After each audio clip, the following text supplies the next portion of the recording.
Hello, welcome to the Vamily Show, Season 2, Episode 12. Today with me I have Jackie Bertolette with Holt, Ohio magazine, um, and you're the editor-in-chief and also the founder of it as well.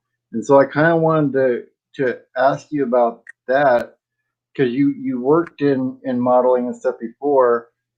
Is it a lot more satisfying to be working for yourself than doing work for other people? For me, it's but also a lot more risky. So you have to be open to, the challenge of it. But I enjoy it very much to be able to be creative in my own way. So, Right. And I'm sure it gives you a little bit more empathy working with the other models and stuff coming from doing that yourself. And you probably have experienced the dark sides of modeling and then maybe taken some of the good sides that you experienced and maybe incorporated in that in your own business. that's exactly right.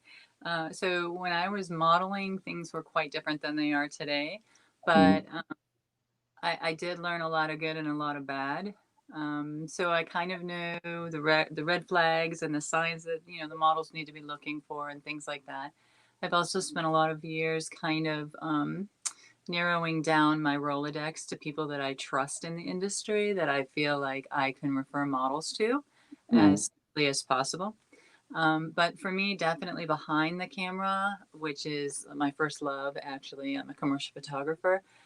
That is where I shine. So, yeah, in front of the camera, I was good, but Right. behind the camera, I'm great. So, And I kind of want to ask you about that. Where did you find your love for photography? Has it been something since you were younger, or did you take your family's camera and you were taking pictures and they're like you're kind of good at it? Like how did that all begin?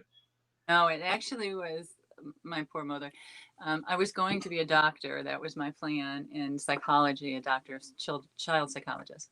And I went off to school to do this corporate job. And I came back after one quarter at Ohio State and said, "Hey, I like something else," because I never heard of it as like a career. Mhm. So I really didn't have any hobby in it actually. Like I'd never really paid attention to that before. But one of my friends was taking it and I kind of got a little interest in it watching her. And like in a matter of 3 weeks, I was like, okay, I'm changing my career. It's But in taking a whole new direction. That's a big shift too from yes, from corporate to creative, yes, my yeah. mother, I don't think she was really happy, but she was very proud that I was doing what I wanted to do. So, What are some tips that you would suggest to people? Because a lot of people that listen to this do video, do YouTube, do creative stuff. Like, what are some tips that you've learned in photography that are just rules that you try to stick to make good shots? well, when I'm doing fashion, things are considerably different than when I'm doing, say, commercial or portrait. Hmm. Definitely my forte and my first love is fashion editorial, which really doesn't have any rules. So, I get to break them and I get to make them all in the same shot. And being the editor of the magazine, I get to choose which images are going to go there. So it's kind of fun and creative that way. If you're doing like portrait or commercial, then you definitely have to know how lighting behaves and um, you really have to know how to control it and how it behaves and so that you can make it do what you want.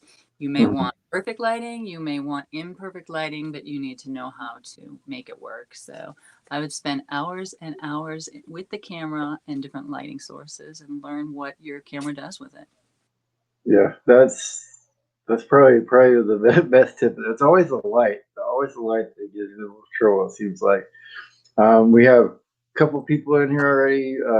Bob the Raptor and Joe and Shauna Craft are in here. I kind of wanted to know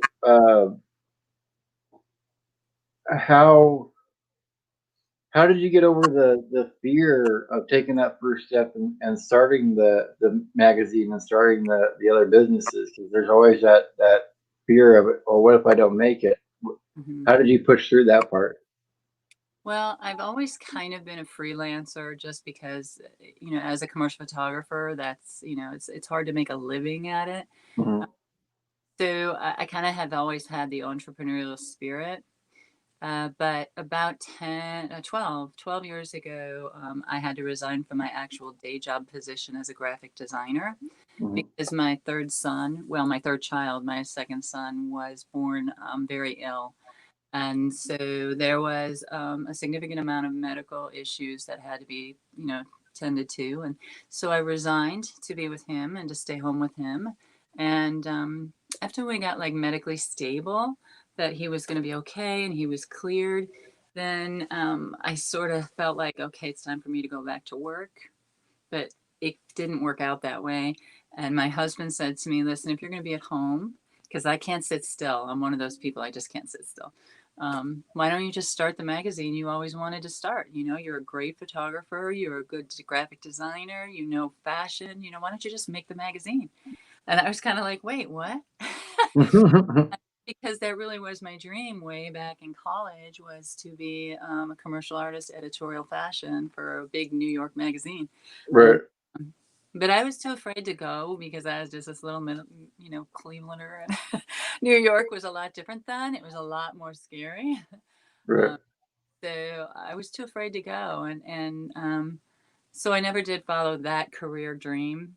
I stayed in photography, but I never really pursued that dream. And so now here I am owning the magazine that I always wanted to work for. So it's really cool.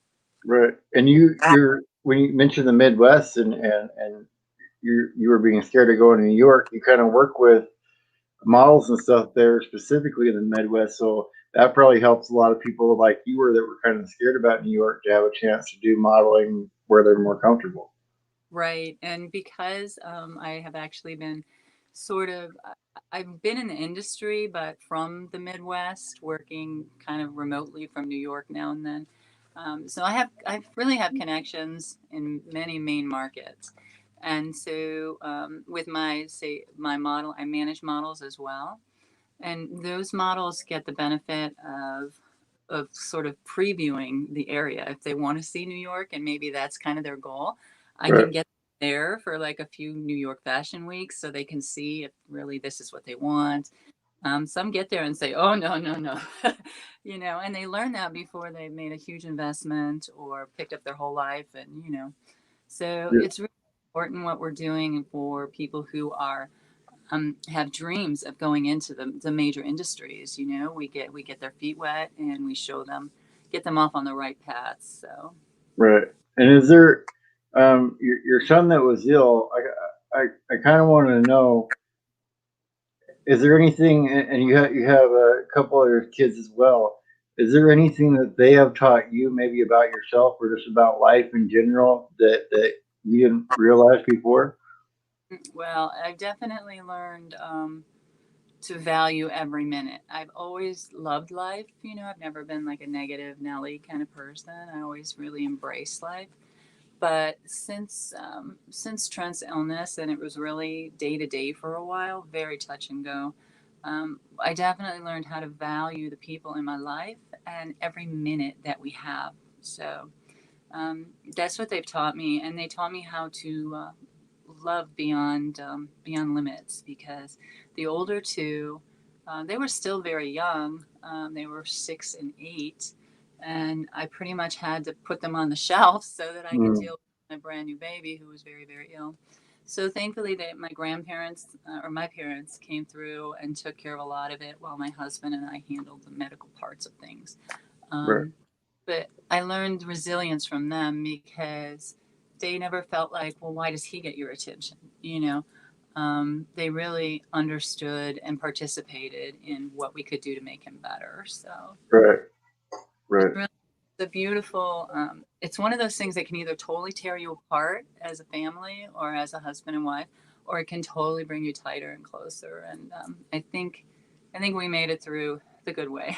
Right, right. And I can understand all that because I had a baby brother that died at 5 days old, and so Hmm. I've seen that kind of stuff how it affects people, and finding out years later just how it affected my parents, just, losing a child. Like, I can't imagine that. So I'm sure you're glad that he pulled through, just so you wouldn't even have to deal with that, because that's a horrible Mm-hmm. thing to have to deal with.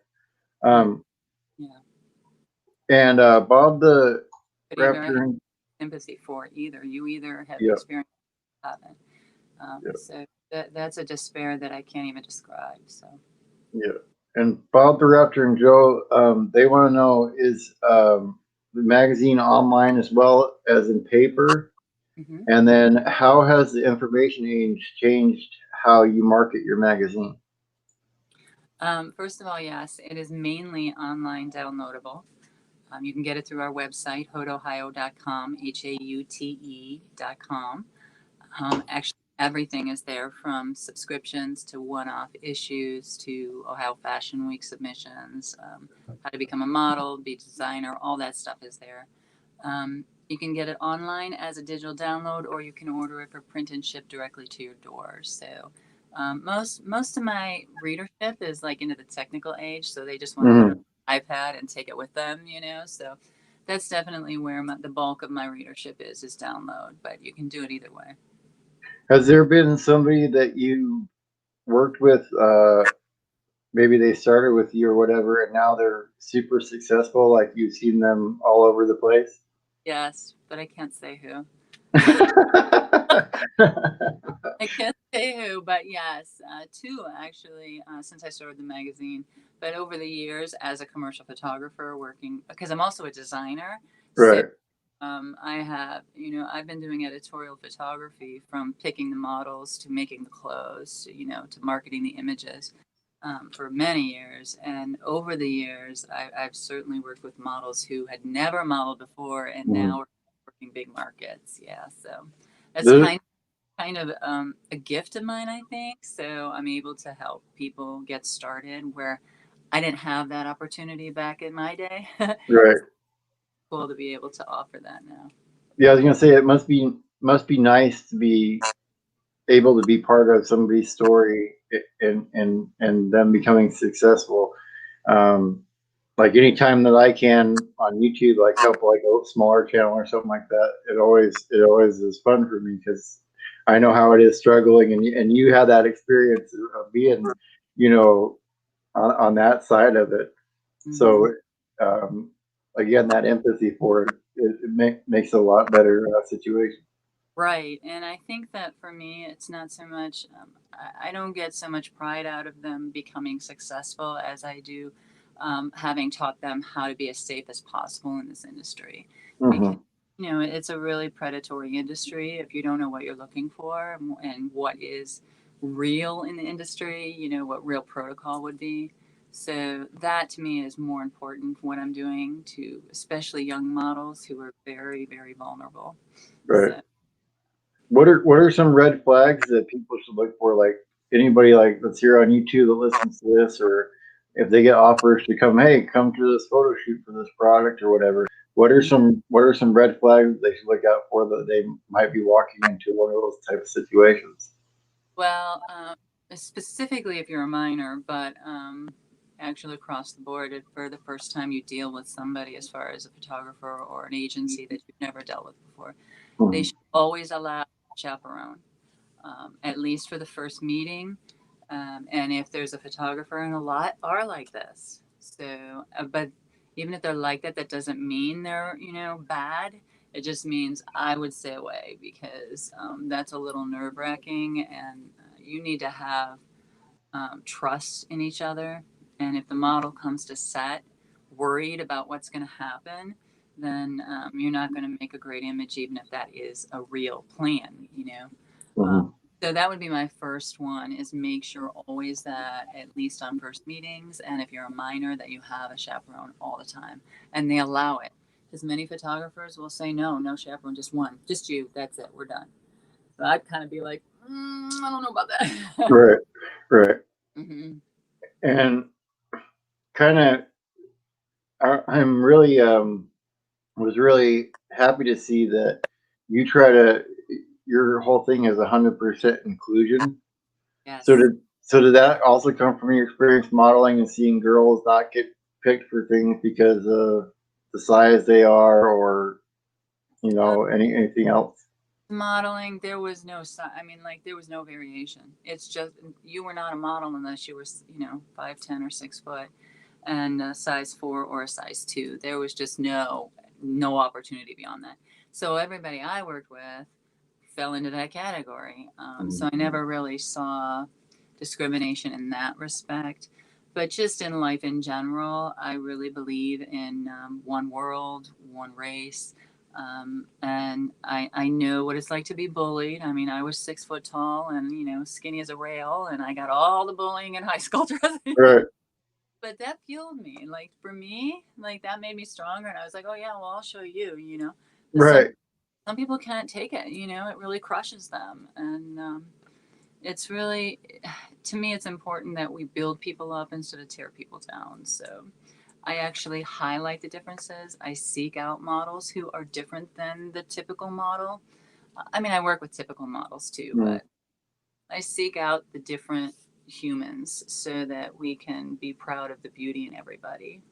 right. And as a designer in designing clothes, do you like to have different size models to be able to design clothing for instead of just one standard size? Hmm. I do clothes for all sizes and all ages. I don't discriminate. I would definitely say that I have more of a knack for women's evening wear, but size doesn't matter to me. I have done size 00 all the way up to size 26X, I think was the biggest one that I've done. And I've done petite models, and I have the models that I manage include transgender, include petite, include plus, include black, include Korean, include Down syndrome, brain damage. So, I mean, there's beauty in every single human. We just have to find the way to highlight it. And for somebody to come out and have enough self confidence to say, hey, I kind of want to stand in front of the camera and let you take my picture, that's a huge step for a lot of people. Mm-hmm. They have the confidence to say, maybe I want to try this. I want to give them the opportunity to try this. So, Yeah, yeah, and I kind of experienced that myself, um, doing this. Like if you're filming or whatever, it's hard to get anybody else to like. I don't know if I want to be in your video. It's kind of funny to have that when I'm so comfortable doing it and doing it so often. And probably for you too, it's kind of you're used to being in front of the camera now too. So it's probably it's a little weird when you find it's hard to remember yourself being back there when you were scared of the camera after you've done it for so long and so used to it. mm-hmm. I mean, and I still get I also run Ohio Fashion Week, and it's the big black tie gala in September, and I have to speak at it, as the owner and the producer and all that, and I still get very nervous, but it's far from the first time I've done it. So it's the same situation if somebody's trying to walk a runway for the first time or Mhm. in front of a camera, especially if there's a room full of people. I mean, I'm sure in your videos, there's not just you. There's going to be Yeah, the lighting tech, and then there's going to be the backdrop and the props, and then there's going to be the makeup, and so there's way more than one person in the set, and it can be very daunting to people. So yeah, for sure. And when you started out doing the clothing, you learned to sew and stuff from your aunt. Is that correct? that is correct. So So how did that start? You were just interested in watching her sew and got into it? no, but I even in high school I was 6 foot tall, so you can imagine that there wasn't too much at Kmart for me. Mhm. And so my aunt was an avid homemaker, sewing, cooking, all that. And so I kind of, I just kind of was like, could you show me how to do that? I can't find pants that fit me, And so she showed me the basics. I was like 14 years old. And I started sewing my own clothes after that. Um, and I started designing for other people as a result of some of the rock bands that I used to photograph right out of college. There was a huge music scene in Cleveland at the time, and Mhm. I did a lot of photography for live bands and for album covers and promotions. And I would wear the clothes that I made to the sets or to the shoots, and people, the front men would be like, "Oh my God, that's so cool! Where'd you get that?" And I'm like, "Well, I made it." And the next thing I knew, I was sewing for other people, which never crossed my mind. Like I had never planned to be a fashion designer. Right. So that kind of just fell into the the trough there, and but it aligned with everything I do, so it makes a lot of sense. Yeah. I love hearing that because over and over again, everybody that I've talked to, and you kind of just hit it on it right there. It you never realize what your words that you say to somebody can do when they said, "Oh, that's really cool that you made that," and you never would have thought about doing it. If somebody wouldn't have said that was cool about doing it, you would maybe be doing what you're doing right now.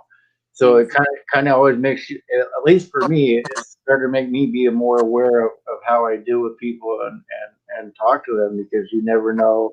Your life went in a completely different trajectory because some guy in a rock band said something you made was cool. That is so true. Because for me in my life, I've always had sort of segmented groups of friends, friends that were, because I was a cheerleader, so I had my jock friends. And then I was National Honor Society, so I had my, brainiac friends. And then I had my, friends who like to have fun party. Mhm. So I had all these friends. And when I found out that I was different than everybody else and that I wanted to be creative, but that wasn't cool then. It was really hard for me to express myself in fashion because fashion wasn't cool then like it is now. Right. So being able to meet friends that meet friends, that's exactly how I got into all of this because I never would have been in the rock scene if it wasn't for one friend who said to me, "What do you want to do with your life out of college?" And I said, "Well, I want to go to, fashion." And he's like, "Well, I know this guy." Next thing I knew, I was photographing a band that he knew, and that moment changed everything. I met my husband there. I learned how to sew for other people there. I learned how to handle lighting that was very adverse there. I met people from all over the world. So, I mean, it just, that one moment of, I've got someone you should meet, changed everything. So you're right. It only takes 1 second and everything turns. Right. And you could have decided to be like, ah, I don't really want to go before you went and change your mind and never know what would happen. And Chasing America says you're a wealth of information. I bet you could tell some really cool stories. Um, I'm sure I'm sure I'm sure there are parts that were like really fun about those early days taking pictures of bands that you probably reminisce now and kind of miss that freedom of being able to do that. Yes, yes. But I didn't, that was labor of love. Well, so is Mhm. the fashion end of things, but, that was not a monetary gain situation. Right. Or an experience, newbie needed some, experience. And, but oh yeah, I have some tales. So I have been with the band backstage, and I have been with the band on, on afternoon outings on the way to the gigs and things like that. So yeah, I kind of have a, I kind of have a nuance that most people don't on the inside of how rock and roll works. And it So was we're all town rock and roll, So. yeah, yeah. Were there some guys that had like a stage persona since you were backstage with them, they would act one way on stage, but they were like maybe super shy backstage and in real life. Yes, yes, I can definitely think of a few, and I can think of one in particular who was just lovable on stage. Everybody adored him, and then he'd get off stage and come backstage, and I'd be like, "Yeah, I don't want to talk to you. You're just mean, ugly." Like so Yeah. ugly inside that I'm like, Don't come to me unless you need a photograph because I don't even want to small talk with you." But then he'd get on stage, and everybody would love him. So, yes, Right. these stage personas definitely. What is the best advice you can give somebody that wants to follow their dreams? Would you say even if you fail, it's worth it to try to follow your dreams? hmm Yeah, I don't think that you can have. Um, I mean, I think you can have a good quality of life, but I don't think you're going to have a love of life if you don't follow your heart. Mm-hmm. And that heart could be moving to another place, or that heart could be a career move, or that heart could be someone you really love and afraid to tell them. You know, you have to follow your heart, or your quality of life isn't strong, and it becomes unstable. Yeah. And you have to really trust your heart and know that, yeah, you might get hurt. Yeah, you might fail, but at least you tried, you know? You Mm-hmm. always have that. I always have that. The only thing that I would ever say, and I don't know if I'd ever say regret, that's a pretty strong word because everything has brought me to today. But I do wonder what would have happened had I had the guts to move to New York when I was 20 years old. Right. But then I think, well, but if I did that, I wouldn't have the three children that I have. I wouldn't have my husband. Mm-hmm. I wouldn't have the magazine. I wouldn't be helping all these people around, around the world, really, because while we focus on Midwest talent, we certainly are not limited to the Midwest. Right. So for me, that sort of disappointment in my personal life has brought about pride in being able to give other people what I couldn't have. So Yeah. you have And to dream. There's no, like, you just have to. right. And that kind of goes along. I tell everybody, you don't realize how powerful the fear of rejection is till you look at yourself like, well, and like a lot of people that I've talked to that want to talk to people and do interviews and stuff like that, they're like, well, what do you do? I'm like, well, you have to ask, and if you're not even going to ask, like, well, their response is of course going to be no if you're never going to even ask, and I think it's with a lot of people, like they're afraid of rejection, of I don't want to even maybe go change careers and try to get a different job somewhere. Mm-hmm. Mm-hmm. Has that been something that you had to overcome in your life? Is just uh, getting over a fear Well, of rejection stuff? so I've been very blessed in that, again, we were talking about the one thing that changes everything. Mm-hmm. I actually blessed that my son was sick and, of course, that he survived it. But because of that, I wasn't able to go back to work. And that changed everything in the last 10 years. Like, I never knew I was going to be doing this. You'd have told me 5 years ago, you're going to own this. Well, I guess it would be 7 years ago, you're going to own this magazine. I'd be like, you people are crazy. Right. But it's not something that I ever thought I would be doing, but it's exactly the way it should be. Um, Right. so things happen the way they're supposed to. You just don't necessarily know at the time why.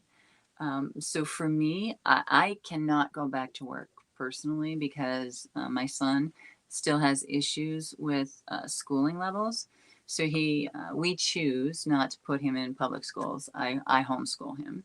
So Mm-hmm. for me, it's not a financial thing. Whereas most entrepreneurs, obviously, it needs to be financial. But we have learned to live on one income because it's been 10 years now that I haven't been able to work. Mm-hmm. So when I have a bad month with the magazine or with a modeling agency or management firm, I'm sorry, it doesn't like shut me down like it would a lot of companies, So to me, it's just like, okay, well, that wasn't a good look. We better get better at this.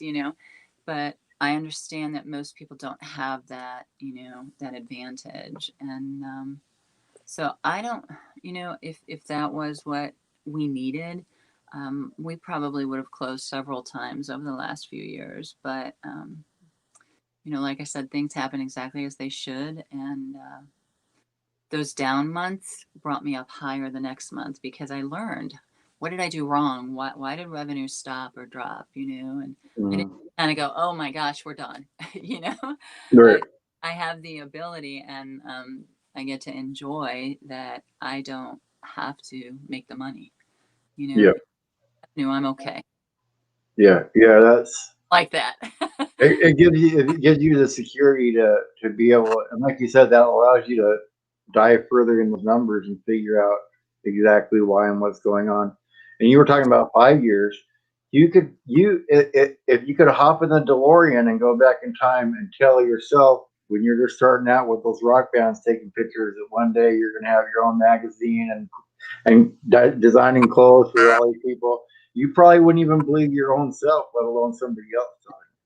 No, because at that time, the only thing that I had done that is even resembling a third of what I do now, I had been a model because that's sort of how I got through college. And of course, I had my degree in commercial photography, but I hadn't even really begun doing editorial photography yet. I just Mhm. knew I loved it and I wanted to do it. So now I've done creative writing, I've done graphic design, I've done, I've done all of it except the hair and makeup part, which Right. grow talent for. So God bless. God bless hair and makeup artists out there. There's a talent to that for sure, to be able to do that well. Mhm. And Chasing America, their daughter is pursuing photography. So, what is a piece of advice that you would give her as a rookie photographer just starting out? Um, this day and age is a lot different than it was when I was starting out. I mean, I actually used film, if anyone Right. remembers what that is. Go in the dark room and develop it, probably all that stuff too, huh? Yes, yes, different formats of cameras. And back then, it was a much smaller number. I mean, people graduating with commercial photography degrees was like one in a million. Okay. Now it's like one in 100. So it's definitely a saturated field. I would be very focused on finding my voice so that I set myself apart from every other photographer and make sure that I stick strong to my style so that when it's like when you see a Monet, oh, that's a Monet. You want the people to be able to say, oh my gosh, that's a Bertolette. Jackie Bertolette took that picture. I know she did, you know. Hmm. So that's what I would say. And don't be afraid to get your name out there. Submit to everything, whether you get paid or not. Submit to everything because you never know who knows who. I mean, that's the truth. You never know. I have one model, in fact, my Down syndrome model. I signed her and took her to a Miami show, and somebody at the Miami show took her to Toronto, and somebody at Toronto took her to Paris, and somebody at Paris took her to Milan. So in less than a year, she went from a Miami show with little old me to walking in Milan. So you never know who sees you and who knows. Hmm. So. Yeah, it's the same. It's the same on YouTube. I tell people and I've had other people on here tell them too. Like, the more videos you put out, you just never know who's going to see it or which one's going to take off. You have to keep doing it and putting in the work. And that kind of goes. I heard your one of the quotes you say on one of the interviews when I was researching for you. One of your quotes was, "Never let them break your spirit." Yes, So that's where did that come out of? yeah, that's my life mantra. That's from when I was in high school and people were bullying me because, I mean, I'm flat chested and I'm super tall and I look like a boy and, um, so I understood where the bullying stemmed, but when you're in high school, you're so fragile and that's pretty much how I got through it. And I'd wake up every morning and say to myself, don't let them break your spirit. You're beautiful. You're beautiful. And. That's how I would get through the day. And it didn't take me long to be able to find the beauty in myself and say, you know what, you guys are wrong. And I don't care if you're right anyway, because you don't matter in my life. But it takes a while to get to that point. And so that's where it comes from. And I think it really applies to every aspect of everyone's lives.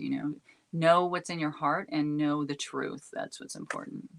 Right. I mean, we're this one that kind of goes back to empathy again when you're talking about bullies. It, Hmm. it took me years to realize, and then listen to other people talk, and then realizing as I came and got over depression and everything, I feel bad for the people that leave trolling comments now, for the people that are bullies and stuff, because if that's how they get their enjoyment out of life, what kind of living hell, as a lack of a better term, must be they be living through, where that's where they get their satisfaction. Hmm. I totally agree with you now. I mean, it wasn't that easy for me in junior high school, and they called it junior high when I was in school. Hey, No, I'm it's middle. 37. I went back. I'm not that young, so I feel you there. I had to rewind the cassette tapes with the pencil. All right, I'm not that young. I just did an album, not the album cover. I'm sorry, we were talking about music. I just shot the spring.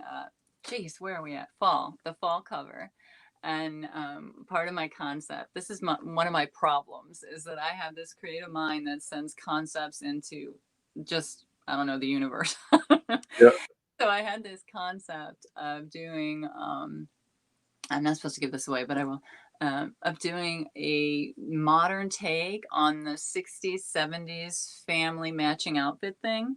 Um, Oh yeah, yeah, yeah. as that from those decades where the family all wearing the same clothes. So I needed to find 8-track tapes. Do you remember those? Yeah, Are you yeah. that I remember them. I had a few stereos when I was younger.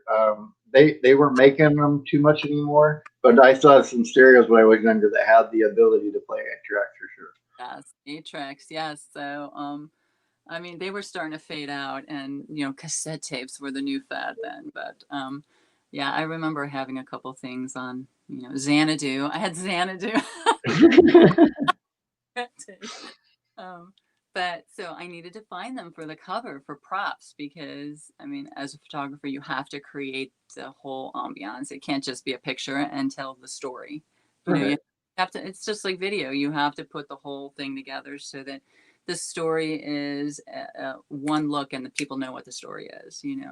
So I was searching them out, and my father was a pack rat, rest his soul. But so we had definitely had some 8-track tape players, but we didn't have any 8-track tapes, so that Right. was difficult to find. But I did find them. So Yeah.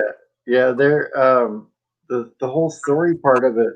People tend to forget.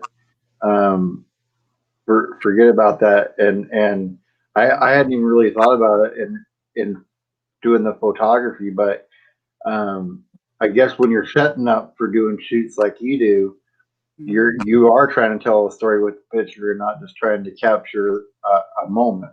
I guess that would be the two different types of photographs if I'm now thinking about it. There's the Mhm. ones when you're just capturing the moment, when you're just there, with your friends or whatever, or when you're trying to do it, tell a story of maybe the designer and their clothes along with the model in the shot. Mhm. Yeah, I believe, I don't know if there's a technical term for it, but I believe there's a difference between candid photojournalistic and prepared props. So not everything I do has props, but even like I don't do a lot of studio work, is what I mean. I don't Mhm. set up the backdrops and all that generally, occasionally. But when I'm on location, I make sure that if they're traveling, they need a suitcase or, I mean, all those little details make all the difference. So, yeah. But I don't consider myself a candid photographer in that I don't capture the moment, I capture the story. Yeah, definitely. I'm kind of interested since um, you said you were going into like at beginning before you went to the photography, you were thinking about childhood psychology.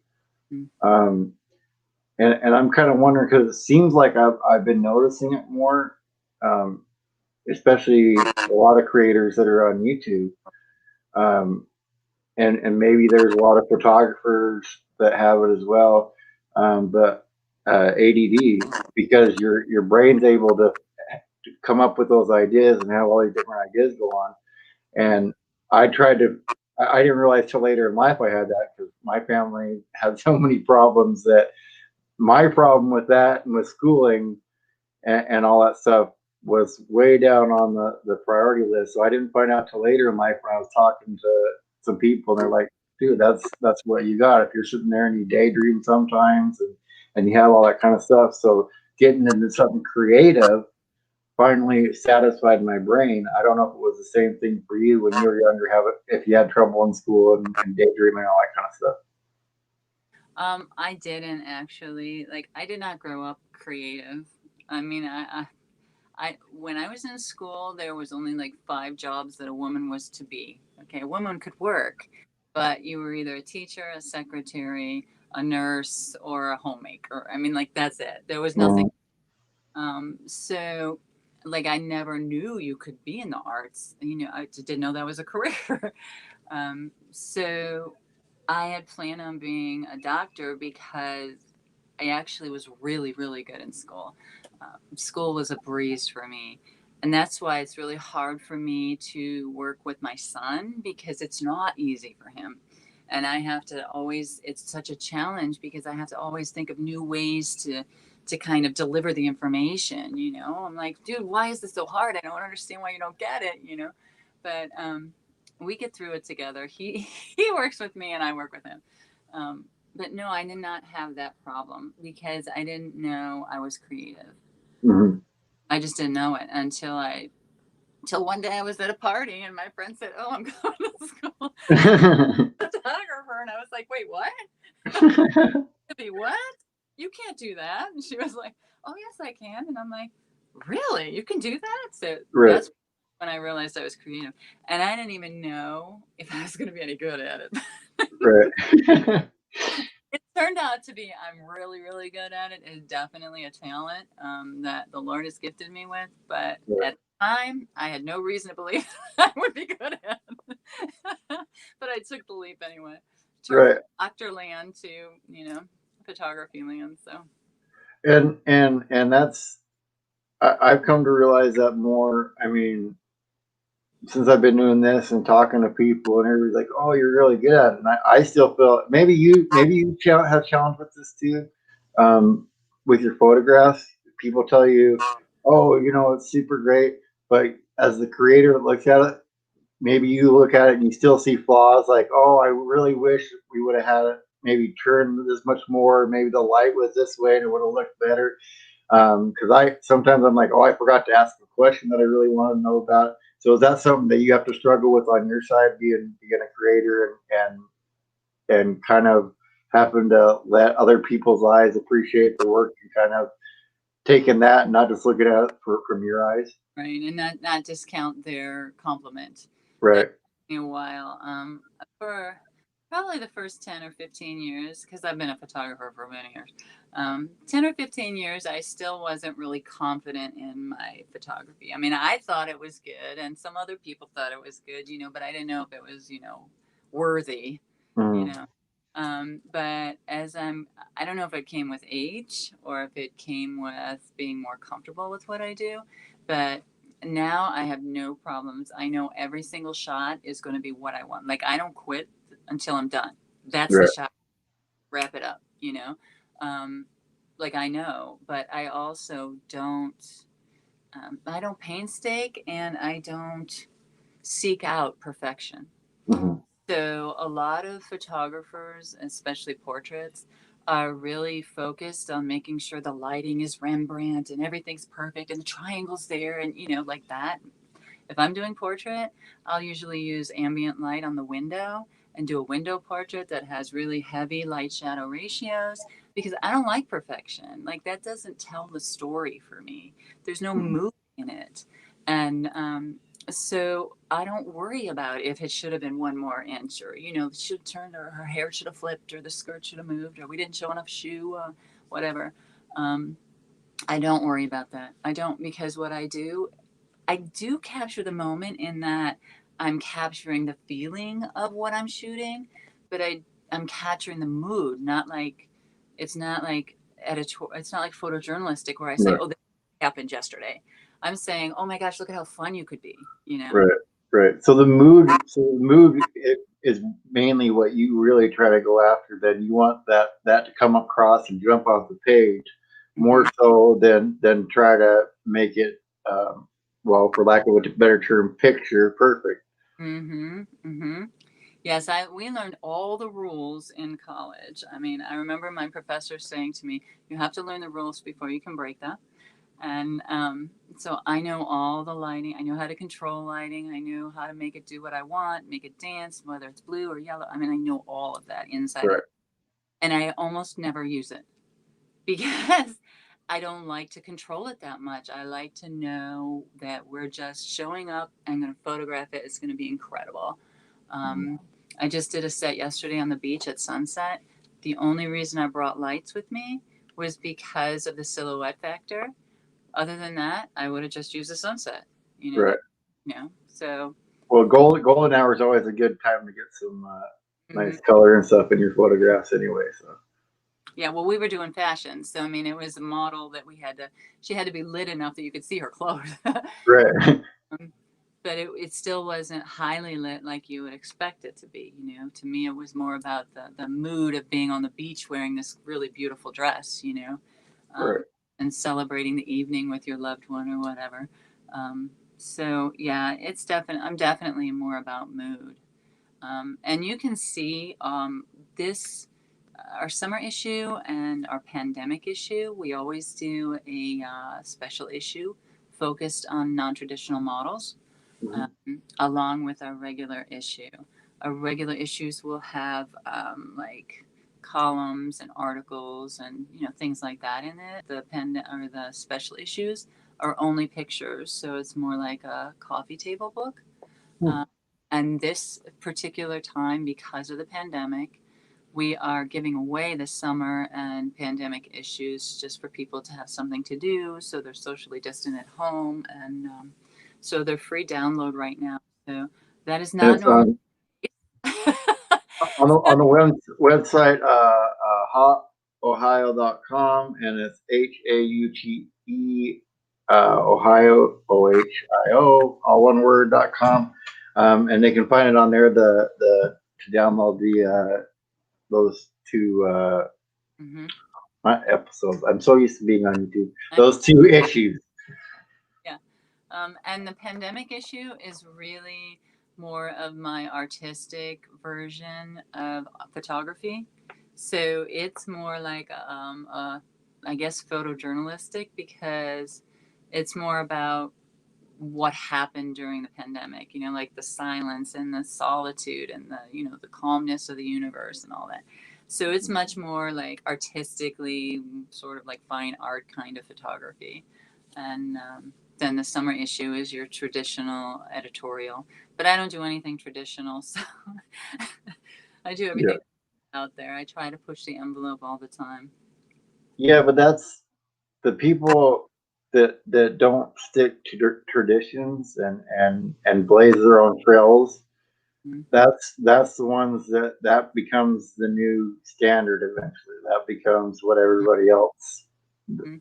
follows and copies. So I think that teacher had it right. You kind of got to learn all the rules to do things right before you can figure out, not necessarily how to, I wouldn't say how to break them, but figure out your own path that you want to take. Mm-hmm. Yeah, how to personalize them, right? Yeah. Yeah. Yeah, because I learned that I don't like studio lighting. I don't Mhm. like to shoot in the studio. I did at school. I thought it was the coolest thing. Look at all the lights around me and stuff.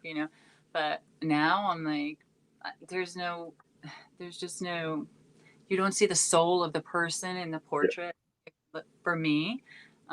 So when I do portraits, I do things that are much more on the humanistic side. I'm trying to look through the windows of the eye more than just capture the face. So Right. I have to have people who are a little bit more adventurous. Right. Right. Do want to do a little bit more than just sit there and do a pose. Right? Yeah. They want to be active and Uh, do things. uh, Yeah. Yeah. Yeah. I'll For let you know. sure. I did a session last night, like I was saying, and I was like, "Do you want this to be a portrait session, or do you want to do something fun?" And she's like, "Well, we got to have one nice one." I'm like, "All right," and then we're gonna have fun on the beach. So. Right. And you talked about the entrepreneurial spirit, and I didn't realize when I was younger, because um, nobody really around me when I was younger ran their own business and stuff like that. But I I'd go buy soda at the grocery store and load it up in my radio flyer wagon and go door to door selling sodas and stuff like that. And so had I had the right people around there, like, well, you need to go in and doing your own business. And I realized after years of working for people and not being satisfied, like, oh, I would do it different if I ran it or whatever. Having the thought of I would do it different if I ran things in the first place. would you say that's probably the first thought of maybe you should look at starting your own business because you have that drive in you? Um, I would say if you have a passion for something, I don't necessarily think that you need to say to yourself, "Oh, I can do that better." I think you need to say, "I can do it different," Mm-hmm.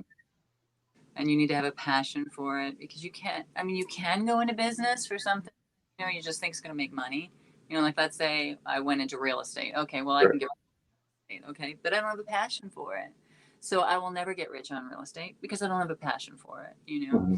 So I would say this. I would say it's more about um, your heart than it is doing better. Like beating somebody. It's not a contest. It's individual. Make it your own. Make it different. Separate yourself. That's all. Right. Right. And I want to thank you. I had a really good conversation with you today.